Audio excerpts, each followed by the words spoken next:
Tonight on the Cooligans, we are talking about El Clasico, and we try to figure out what is Barcelona going to do, right? How are they going to figure out the mess that they have on their hands? And we talk about Drake being involved again in soccer. For some reason, Drake is always a part of the Cooligans show. He makes it in there somehow. That's right. Plus, we talked to Hayley Raso of Everton from the FAWSL, and we have a great conversation about her being a paramedic and how trash Vegemite is. That and more today on the Cooligans!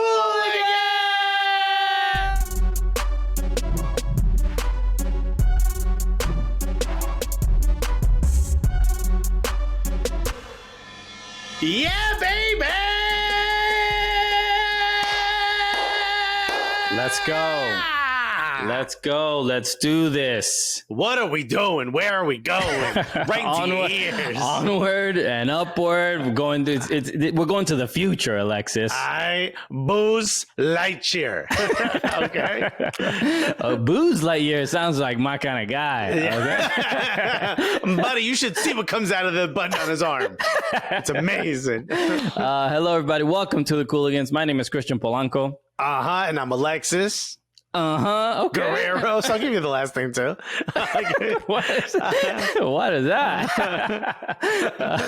Hey, how's it going, everybody? Yes, we're excited about today's show. Yes, we are the Cooligans. We are your favorite stand-up comedians that host the funniest soccer show that you have ever seen. That's right. And also the gulliest. Correct. It's two things. Things can be two things, Alexis. Is that? Oh. Man. Exactly.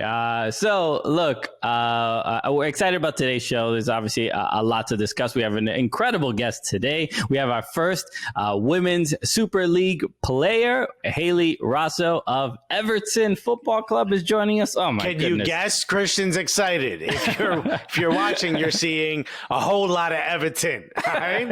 On Christian. All right. So I got my whole, I'm wearing the full kit. You know? Yeah, dude, you're ODing on toffee right now, yo. He's all toffied out. So yes, she'll be joining us a little bit later, but let's start today with talking about a Clasico that happened last weekend. Barcelona loses this game 3-1 to Real. They didn't just lose. They got smacked around. I don't want to say all that. Well, I did, and I was kind of excited to say it, even though I'm not really a fan of either club. But let me tell you something. It is. What is Messi even there? I feel like Messi left the team, but he's still physically playing there. No, a lot of people were saying this online, but he's, basically like, I'm just here so I don't get fined, kind of thing. That's the energy he is bringing. So you're gonna miss me when I'm gone, and in fact, you might miss me right now. Because you know what? Mentally, I'm checked out. Okay. Bruh. In fact, I see the team all the way over there, and I'm all the way over here because I really just don't give up anymore. Okay. No, look, I would say he looked like he was trying. I'm not going to take anything away from him. There, he was getting fouled like he was trying. So Real Madrid definitely noticed him on the pitch and took him as seriously as possible. That's how you take him out. You either foul him real hard, and then when you're on the ground, you got to whisper in his ear, "They don't really love you." You know what I mean? Come to Madrid will take care of you. Yo, that would be wild. Messi suiting up for Real Madrid. Oh my goodness. No, but the one thing, look, in obviously this is the first a Clasico since the purge of Barcelona, right? Since they got Koemanized.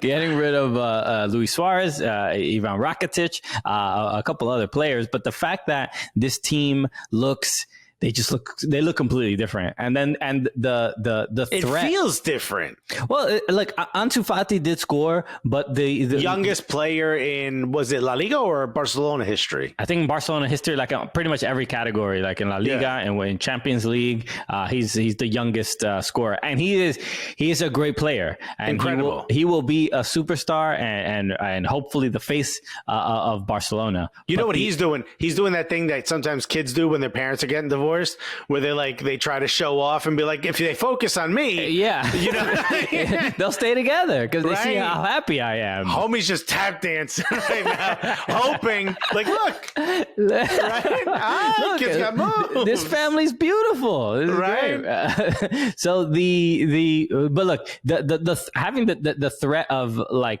even before, right, when it was Neymar, Suarez, and Messi, like, you have to double team each of those guys, and that is pretty much missing, right? So that's it's not the same, right? And Messi is playing this, you know, he does the same thing for like Argentina, where he's, I guess, false nine kind of thing, where he's literally just all over the pitch wherever wherever they sort of need him, and Ansu Fati's up front doing a lot, like with the responsibility of like to see who's going to score. Mom, and Dad, like, look at me. I'm trying to score here. Look what I can do.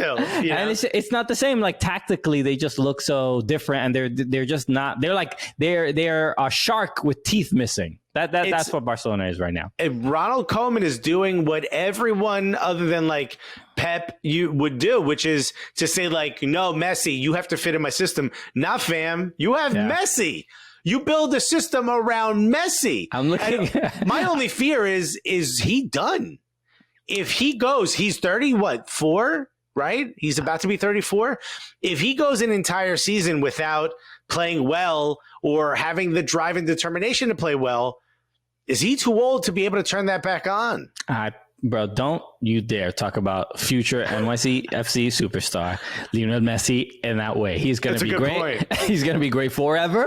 Right. He will retire 60, 65 years old. That's my presumption. And people are going to be saying, no, don't retire. But look, if you look at the table right now, Barcelona is currently in 12th place. It feels uncomfortable at that point, right? Bruh, like, it's just like Everton is a better club than Barcelona at this moment. Yeah, and Ronald Koeman was a coach for both of those teams.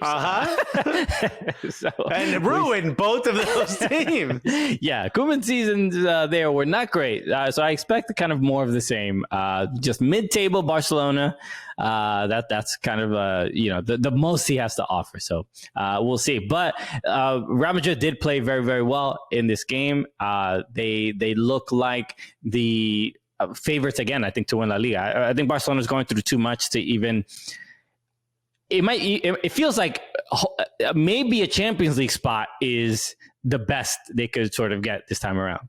I mean, it still is Barcelona and it still is La Liga, so they still have the ability to, I don't think, run the table, but they do have the ability. I mean, they're still one of the top clubs, right? It feels like there's your top 3 or 4 and then everyone else when it comes to La Liga, and I still consider them one of your top 4. Real Sociedad is playing incredibly well, right? Atletico Madrid, you never want to count out, right? When you have these different clubs like there's clearly a lot of skill. Barcelona, you still have to consider to be one of the top. I don't know if they're going to win the league. And I think you're right. I think Champions League, they're the new Arsenal, bro. They're like, we got 4th, have a parade, baby. You know what I mean? And that's from an Arsenal fan. Yeah. And literally the parade just goes into Manchester and drops off Lionel Messi. So it's them just pulling up in front of Messi's house. I'm trying to tell you I'm sorry.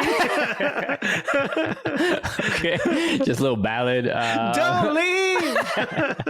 All right, everybody. We have a lot more. And again, Hayley Raso of Everton will be joining us later on the show, so please come right back.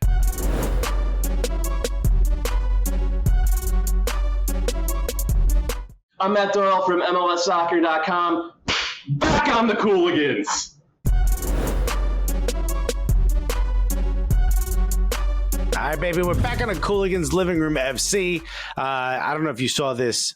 We shared this. I think we retweeted it.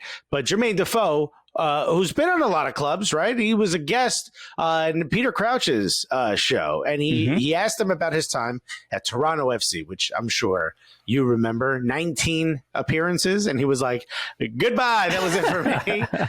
Peace out, y'all. Scored 11 goals. I mean, the kid did his thing, but then he pieced out. But then after that, they went ahead and they got, Michael Bradley and Josie Altidore, Javinko, They won a couple of trophies, couple of awards, so they're fine. But what was the story around the transfer? And Jermaine Defoe gives up the info that Drake, who at the time was an ambassador for the club, called him and was like, "Yo, fam, you got to come." When Drake calls you got to go, right? You got to go. Whether it's a party, whether it's joining a football club, you got to say yes to that. But that was a. One, I didn't know that Drake was an ambassador to Toronto FC. Is he still an ambassador? He's technically, I think, paid by MLSE, which is the company that owns Toronto Raptors and Toronto FC. And I believe they also own the Argonauts. I'm not sure about that, but I believe they do. The Canadian football team. Yeah. So, which I don't know what an Argonaut is. I'm not Googling it. You know what I mean? I'm just going to go on. So Jermaine Defoe is on Peter Crouch's show. But the fact that this was the fact that Toronto FC has this as a tool to be able to recruit players is incredible. A lot of Drake haters are very happy you use that word. But I agree with you. Like, I should have said resource, but you know what I mean. Okay. Exactly. Like if Drake calls you and he was like, "Fam, you got to sign here." Like, I think Arsenal could use this, right? Who's the most poppin' from North London? Get this guy in to make the phone calls, or this lady in to make the phone calls for your club, because Jermaine Defoe moved to Canada because Drake was like, "Yo, I'll take you to dinner," and then when he got there, he's like, the guy's never there. He didn't get to see him at all. That's the funniest thing, is that he never saw Drake ever. Which is, mentioning like he's always in America. He's out. He did his job. Yeah. He trapped you. He's like, "Oh, I got him," and then he left you in snowy Toronto. But the fact that I love that this is for MLS. MLS has to do what it has to do to try to get some superstars. So I love that we know this story, but imagine other stories. How did David Beckham get here? How did Wayne Rooney get here? Like, there must have been so many people involved in to get all these the major signings, right? Major signings. So there must be these incredible stories. Like, you could probably write a book just on designated players. Who would it take to get you to move to a different country and sign for at the time, certainly a league not at the same standard that you're in? Oh, I don't know. Maybe if Ed Alfa calls you and he was like, "Dog, you got to come do your show from the Dominican Republic." Just like it would have to be, for me, it would have to be like who was like who did I have a crush on as a teenager? Do you know what I mean? Like, if like Jennifer Lopez called me to join some team or something like that, like that's let's just put it out there. If Jennifer Lopez calls and says you need to rob a bank, I'll be like, "I'll help you. I just need to be around the situation." Yeah, I'm like, but I'm thinking of even the teams. As far as like the players that didn't work out, like, there must be some great stories there. Like, who convinced Chicharito to come here? You know what I mean? Right. Like, probably Becky G, right? She knows legit. She's like, "I got this, Poppy. Okay, Trust I'll me." do what I gotta do. No, it's just incredible. I love that. I love that he shared that. And even I bet you Wale called Rooney, and Rooney's like, "Who are you, mate? Never heard of you, mate." He's like, "Yo, look me up on Spotify. You a rapper? Whoa." Does Wayne Rooney listen to rap? No, right? What do you... Wayne Rooney sounds like he only listens to like ASMR. You know what I mean? I can't imagine him actually listening to music, like bopping to something. Yeah, he seems like a like, even as a teenager, he was listening to like just real like oldies, 60s is just like stuff. Or like those, remember those old tapes that would like give you confidence and all that people used to listen to while you slept? You're like, "You're gonna be all right, mate." It's just his voice. "You're doing great, mate. No one thinks you're ugly or bold, mate." I would love to hear Wayne Rooney's audiobook. That'd be great. Just his self-help audiobook. I get that he's trying to encourage me, but I'll be honest, I don't understand a word he's saying. I think he was eating through most of this. No, that's just how he talks. Darby County's finest. Player coach, folks. All right, man. We got so much more. Hayley Raso will be joining us in a moment, so come right back.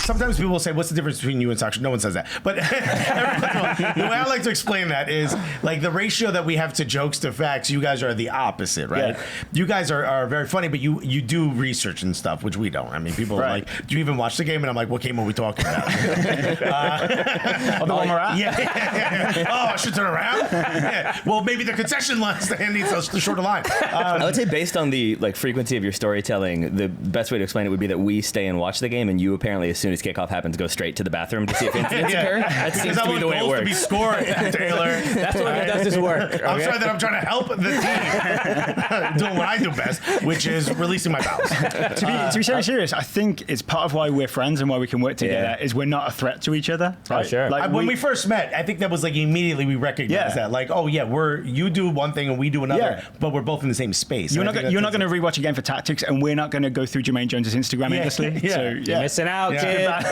So that's what you're doing when I'm going through Instagram is watching games.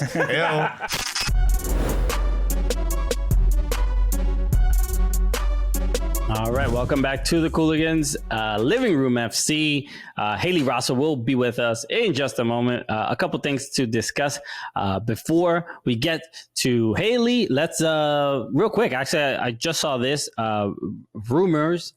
transfer rumors that Jack Wilshere of West Ham, formerly of Arsenal. Yeah. Arsenal, is he a legend at Arsenal? I mean, he's certainly at the youth ranks. I mean, look, he won an FA Cup, right? And he's probably most known for smoking cigarettes in the shower, but still, I mean, legend. Legendary for a litany of reasons. But that he might come to MLS. Yeah, clearly his career at the top flight in England is done. Still an incredible player. Still seems like he has that skill. He's only 28 years old. Yeah, he's a kid, right? Coming to Arsenal. I mean, coming to MLS now would be a great opportunity for him. He's still kind of at the peak. He's free. He's on a free transfer, right? Mm-hmm. Let's see what team has a bunch of injuries and needs a midfielder. Come on, NYCFC. Okay, it might be an option. Who knows? Okay. You have Pep Guardiola make the phone call. He's thinking, oh my God, am I going to get signed by City? And they're like, slow down. Okay. Kind of. A City. Okay. Okay. City's in the name. You were close. Right. So let's talk about the Premier League a little bit. And last weekend, Everton, the Invincibles. I got them for five matches of invincibility. How did it feel though? Felt pretty great. Okay. Really, just like one. I don't know, what is it, like 1/18th of the Arsenal's invincible season? So pretty good. I'll take it. Not bad. As an Everton fan, you're like, good enough for me. Thanks for the run, boys. Where's our special trophy? Come on, Amazon, make the documentary. No, they lost to Southampton. Not great. Not a great game. They got worked over by Southampton. I was trying to figure out what is it that Southampton sort of exposed. I was watching it and being like, Alan is there. James Rodriguez seemed like he was kind of out of it, but what exactly? Gylfi Sigurdsson and Alex Iwobi were the problem in this match. Obviously, not having Richarlison because he got the red card in the previous game, and that's another thing, man. We've mentioned this on the show before, but what is it with the Premier League giving an automatic 3-match suspension for a red card, for a direct red card? That just seems so egregious. Yeah. And in times like this, maybe have the rule for everybody else besides Everton. That's all I'm saying. Because it seems fair now that you say it out loud.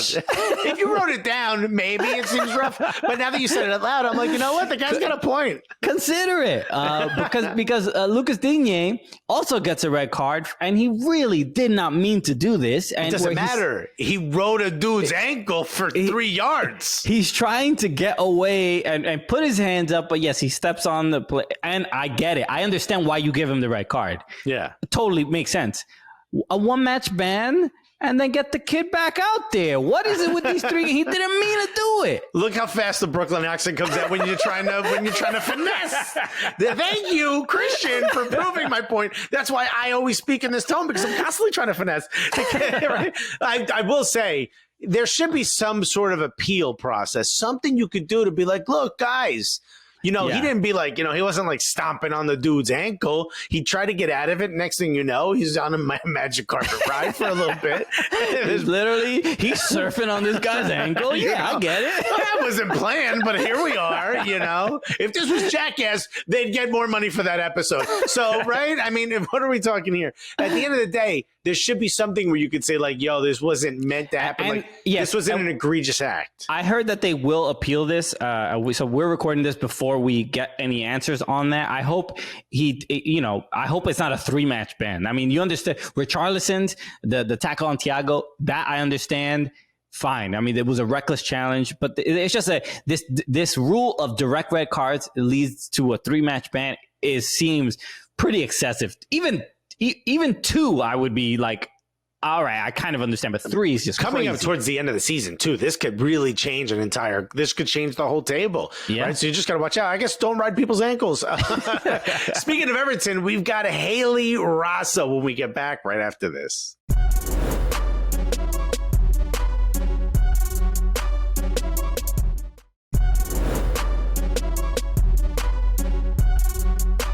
That's right, baby. We're back on a Cooligans Living Room FC, and our guest is here, and Christian couldn't be more excited. Our first Everton player. Yes. On our show. I'm absolutely thrilled. I'm stoked. Christian, if only you had some Everton gear to put up around. I wish people could at least be aware that, I've definitely seen a couple Everton matches. But we'll get there. No, I'm absolutely stoked for today's guest, Alexis. This is huge. I mean, you may remember her from your Portland Thorns. You probably, if you're watching in Australia, you remember her from Brisbane Roar and a place called Canberra. I don't know if I'm pronouncing it correctly. Canberra. Maybe you remember her from Washington Spirit. Maybe you remember her from being Christian's favorite Everton player. Ladies and gentlemen, unless you're driving, and if you are, pull aside, put that bad boy in park, and put your hands together for the one, the only, the Matilda, Hayley Raso, everybody! I'm doing good, thank you. How are you guys? Not bad at all. Very, very much excited. Thank you so much for doing this. Let's start. Yes, I am an Everton fan. I'm excited to have you on the show. It's been great, especially the last year or so when it's so much easier to watch the Women's Super League games, right? That makes it so much more enjoyable, especially this season. They've been on NBC, so we can watch them here in the States. What has been the experience like? It feels like this year is obviously, for all footballers, it is a strange year, but there seems like something unique happening in women's football, where it seems like everybody, we saw the ratings with NWSL and how those were up, and now that the game is much more accessible to viewers. What's it like this year, trying to figure out how to be a footballer and still grow the game at the same time?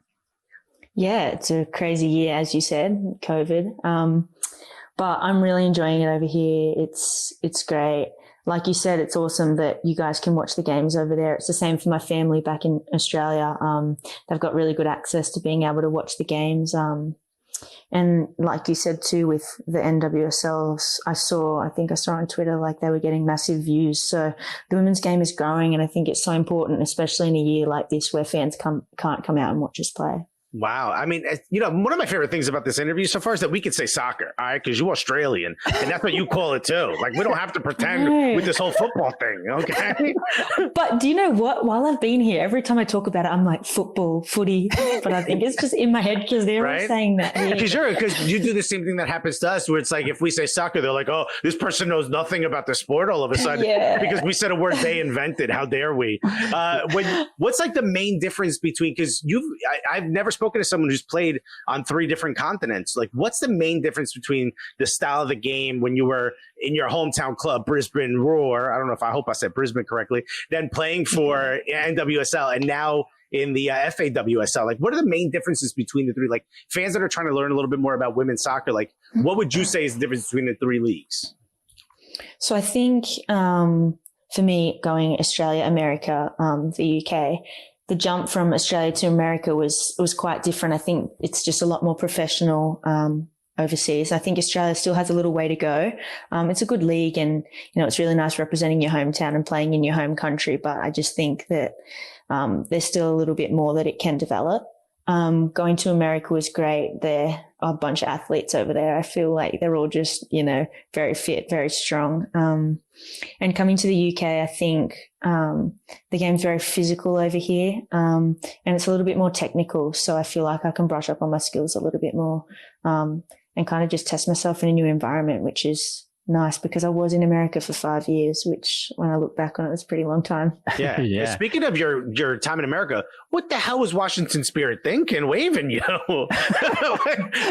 When you look back, I still ask myself that question. Hey.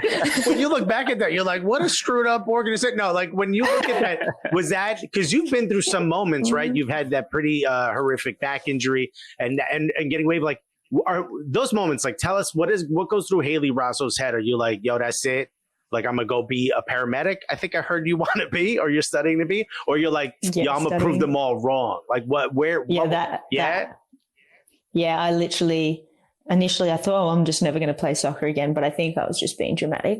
I mean, it was dramatic. I mean, don't take anything away from me. You had all the right to be dramatic. I was thinking that, like, as soon as it happened, I just thought, well, what am I going to do? I'm going to go back to Australia. There's no league on at the moment. Like literally, I have nothing to do. That was my first initial thought. And then within 24 hours, the Portland Thorns picked me up off that waiver list.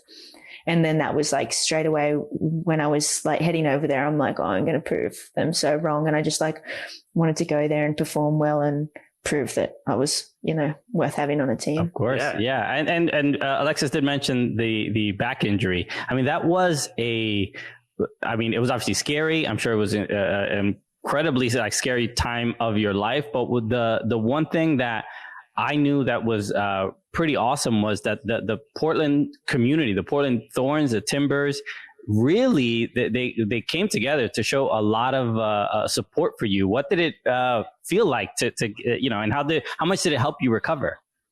Yeah, it actually gives me goosebumps thinking about it because they were incredible, and I was obviously going through a really tough time, being stuck in DC of all places as well, in hospital, in that rehabilitation hospital. So to get all the love that I did from them, really from just everybody, it was amazing. I don't know if you've seen the video where they're all like chanting for me in the game, but they're amazing. And I think, all those little things kind of helped me and pushed me and drove me to get through it. When you look at the landscape of sort of how your career progressed to be in a place where all of a sudden you're wildly beloved and you start to come back, when you start to score again, because if there's one thing we know about Hayley Raso is you get buckets, okay? I mean, you out here getting I try. Right, you're succeeding. I don't know about this trying thing, right? I try to lose weight. I don't know if I succeed at it. You out here getting buckets without even trying. Like when that happens in your head, are you like, did it, got him? You know what I mean? Like, are you like, yeah, or you feel like, wow, thank you so much. Or you're like, yo, this is what I wanted. Like, this is what I worked so hard for. Like, where are you at in your head? I think I'm a bit like that. it's obviously I go out there and that's what I want to do. I want to score goals. I'm a striker, and coming back from some things that I've done, like my injury, getting waived, I want to go out there and even like playing against Spirit. Like before the game, I'm thinking, I want to score so bad. It's just like a bit of a mentality I have about proving people wrong, and proving that I'm determined enough to get through things. And to my comeback game after my back injury, I scored in that game coming back. And for me, that was the moment where I was just like, wow, I can't believe like my return game is this like good. Like I would have dreamt that it would have been like that. And it was that good. So yeah, you just go, you're like, I'm invincible. Yeah, Nothing can touch me down. Yeah, you broke my vertebrae, not my scoring boots. You can't stop Hayley Raso. Amazing, absolutely amazing. All right, we have so much more with Hayley Raso right after this.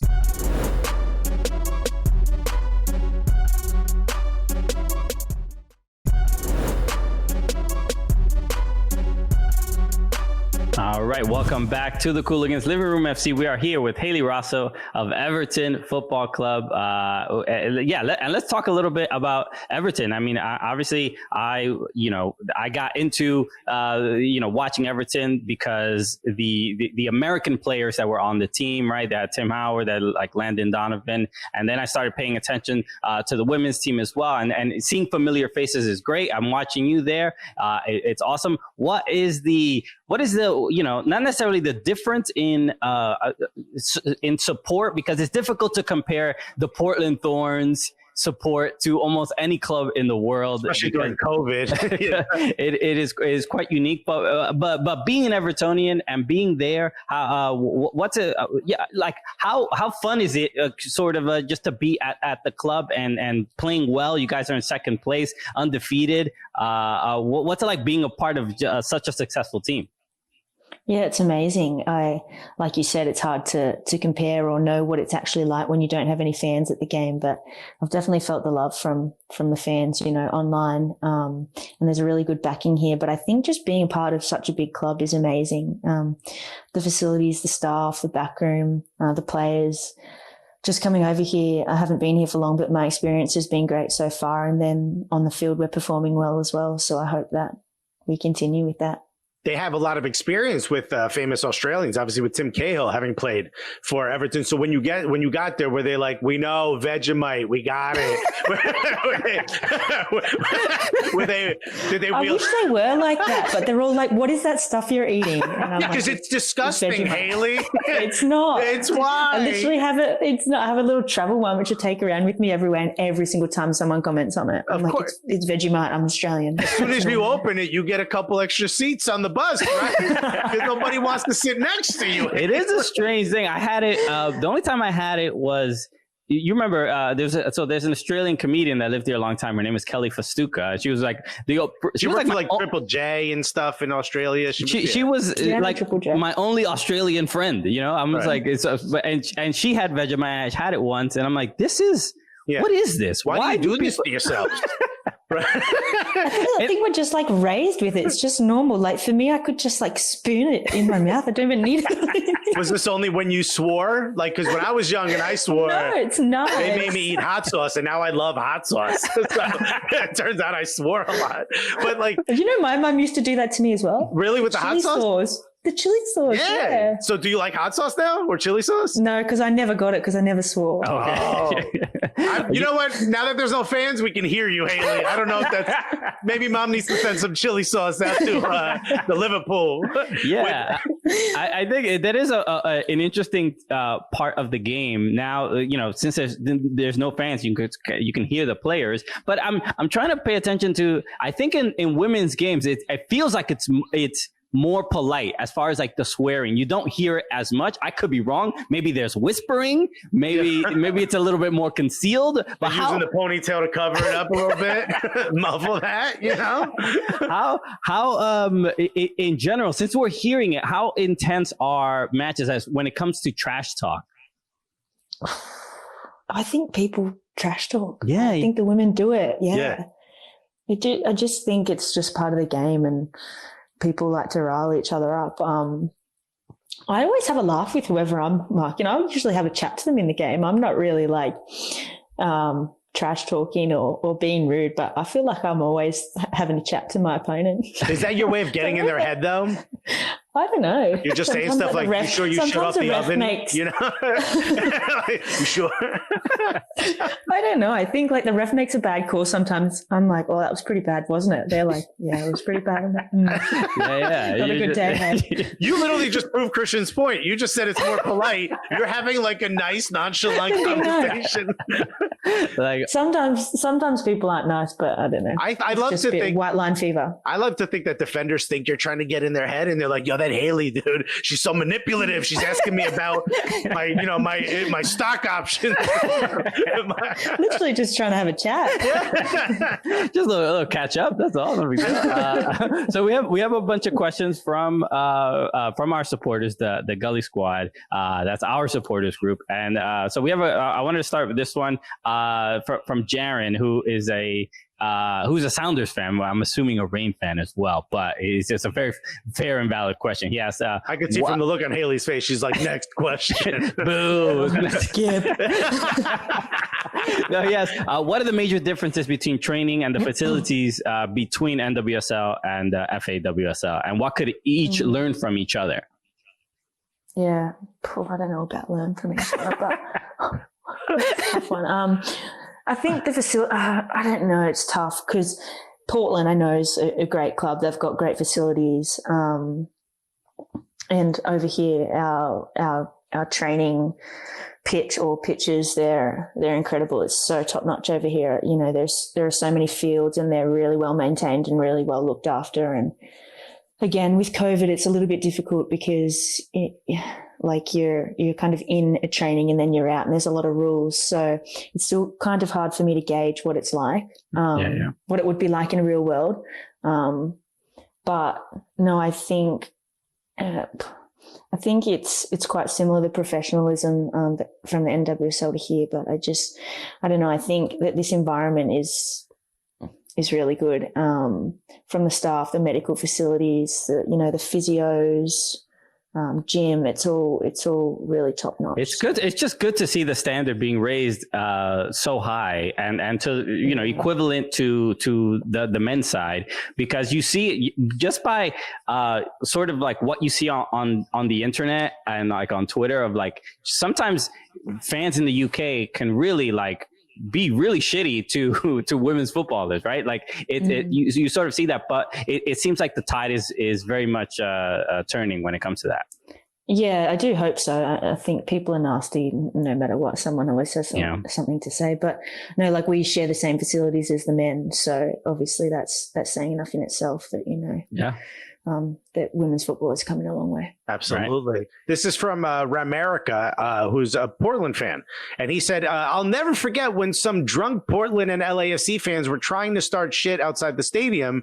More rational people from both groups broke it up. And then Hayley, who was injured at the time, hobbles around the corner on crutches asking, 'Where's the fight?'" Now, not exactly a question, but yo, Hayley, you trying to get on World Star? You know what? I don't remember this. I maybe politely inquired about what was going on, but maybe you were saying stop the fight. It sounds like something I would do. I am like a people watcher. If something's going on, like I'm there following it to see what's going on. I wasn't trying to get involved, but I probably was like, what's going on? I thought you were like swinging a crutch, like who wants them? That's actually so funny. I don't remember it, but it probably sounds like me. Right. Yeah, Hayley, you're the person in every fight video who you can hear in the background in the middle of the fight yelling, "Yo, they fighting!" Like everyone knows it already, but you're just trying to get, what I mean? You want more excitement. I'm usually far away. But I'm watching. Okay. Just binoculars. Anything that's happening. Just taking notes. We got more with Hayley Raso right after this.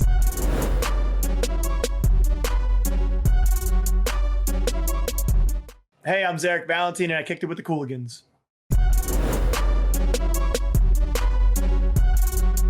Hi, baby. We're back on the Cooligans Living Room FC, and we are with Everton ladies, Hayley Raso. This is we've talked about this before. I brought it up very quickly.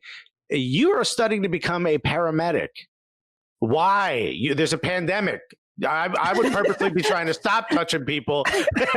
You're out here trying to help people. What is it? Was this something that happened from your injury, or your whole life you wanted to be a paramedic?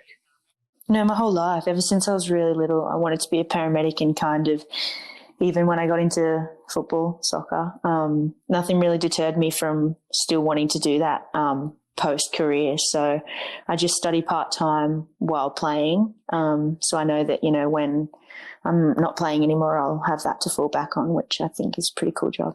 Yeah, well, I have a few friends that are paramedics, and I'm sure you've heard the stories and the things that you encounter being a paramedic. You are encountering people usually at some of the worst times of their life, right?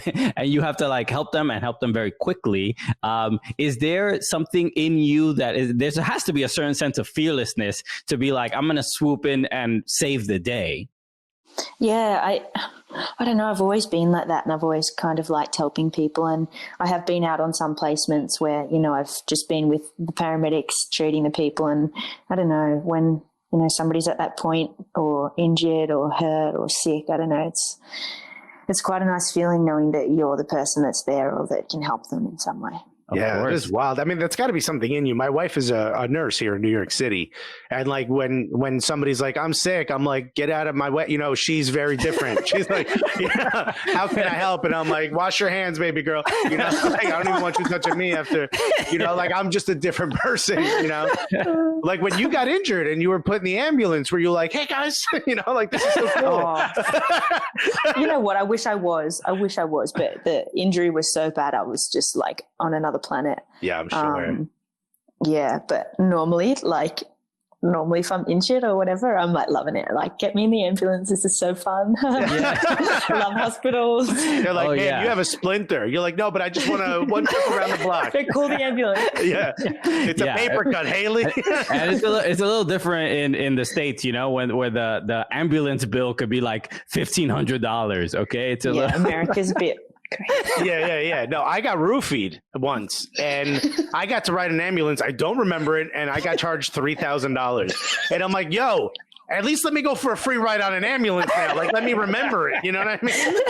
Strap me up to the stretcher, take me around a couple blocks. Let me get the feeling, What are you looking at as far as your career? Because the way you play and the way you score, I feel like you're going to have an extremely long career. So what you're hoping to become a paramedic full time afterwards, or is this something that you think you're just going to dabble in? Oh, really?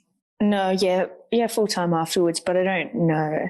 I think initially I was like, I'm not going to really play soccer for long, but now, I'm kind of really enjoying myself and in a really good place. And then we've got the 2023 World Cup in Australia. So yeah, I don't know. It's just when I can to tick off the subjects that I can and get that degree done so that when I'm finished, then just can be a full-time paramedic, hopefully. Of course, yeah. And we should talk a little bit about your international career, and then the upcoming the World Cup is going to be just absolutely nuts, right? In Australia, how excited are you to be able to host it and be there, and even a little bit of the growth of just the Matildas themselves, and just getting to see Sam Kerr at Chelsea, and how you guys kind of making an impact on the Women's Super League. I'm almost curious, who's more underestimated, the Matildas, Australians or Americans when it comes to the football knowledge and stuff like that?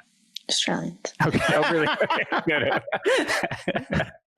For sure. No, I think us Aussies, we're kind of like underdogs, but we kind of like that title. And I think, we go into games and, people in the past would have written us off, but now we're kind of really making a name for ourselves, and the fans are really getting behind us. And with, for example, all the Matildas coming over to Europe and playing, it just shows that we want to develop ourselves and better our game for when we're back with the national team. I think it will really help us. But having the World Cup on home soil is huge, and we're all just so looking forward to that.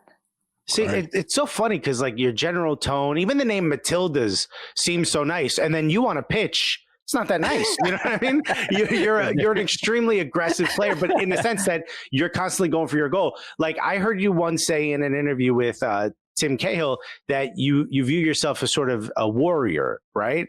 Like you're constantly going at 100%. Where does that come from? Is that just a way you've learned to play, or is it you have like an uncle or something? Is it the Vegemite that is really just God. fueling you? Should I be powering me? should I be eating what I think is a fart in a glass, aka Vegemite? Would that make me more aggressive? Yeah, I think so. I think it's just been a mentality I've had. I've always been like that, but maybe you should try it. I will do it on this show. I promise you. I'll try Vegemite. Please do. I'll send you some. Yeah. We'll sort that out. Yeah, that'd be great. I don't think it's legal to be sold in the U.S., so maybe you will have to send it. Yeah, I'll send it from over here. They actually sell it in the stores over here in the UK. Really? Oh, okay. Yeah, it's so cool. All right. I know there's a pizza place in London that puts Vegemite on a pizza. I'm gonna have to send you that name. Oh wow! Next time you go out there, please do. Yeah. The last thing I wanted to ask about was your signature ribbon.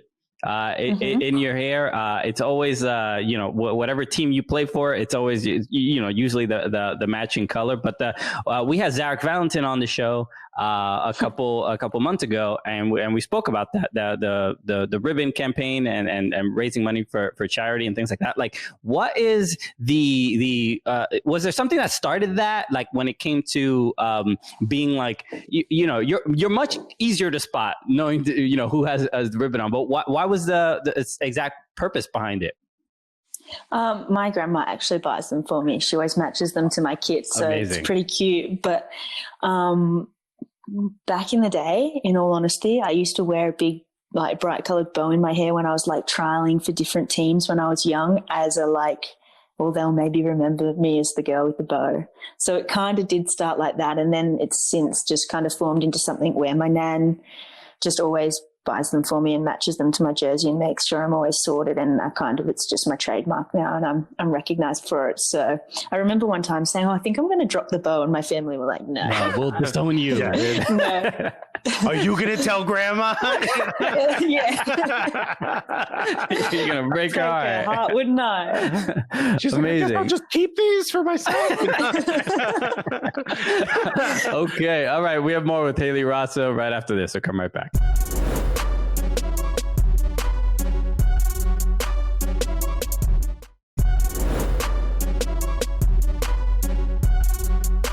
All right. Thank you again to Hayley Raso of Everton Football Club for joining us on the show. Obviously, a huge day for me. I know. Yeah. So I'm quite excited. So, and Christian, actually, I just realized something. Hayley, you said you don't remember running around the corner for the fight. I think you were doing that as part of your paramedic training, just in case anyone needed help. Yeah. I just realized that. So maybe somebody might have been injured and I maybe needed to help. Exactly. Right? Yeah. So that's part of extra credit. Yeah. Now that's less you have to pay for it. She was going to be like, take my crutches. It'll be fine. I'll walk. You pretend you have a microphone. We got a 5'9" and a 1'2". I don't know what the code is. But Hayley, is there anything you want to let people know about before we sign off? No. Well, okay. I've been thinking about it as well, and I've still got nothing. Where can they follow you? Follow the Everton Women and watch the games on the FA Player app. Yep, watch the games. Hayley Raso. There you Give go. me a follow. Okay, yeah. Put a bow in your hair when you watch the game. Have some respect. Yeah. Fanan. The one with the bow. There you go. Perfect. All right. Okay, Hayley, thank you so much again. Everybody, make sure you follow us at Soccer Cooligans on all social media. Follow at Fubo Sports on all socials as well. And make sure to subscribe to the Fubo Sports YouTube channel for full episodes of the program. All right, Hayley, let us end the show the way we normally do, as is tradition. So for Hayley Raso, my name is Christian Polanco. I'm Alexis Guerreros. And together, what are we? The Cooligans!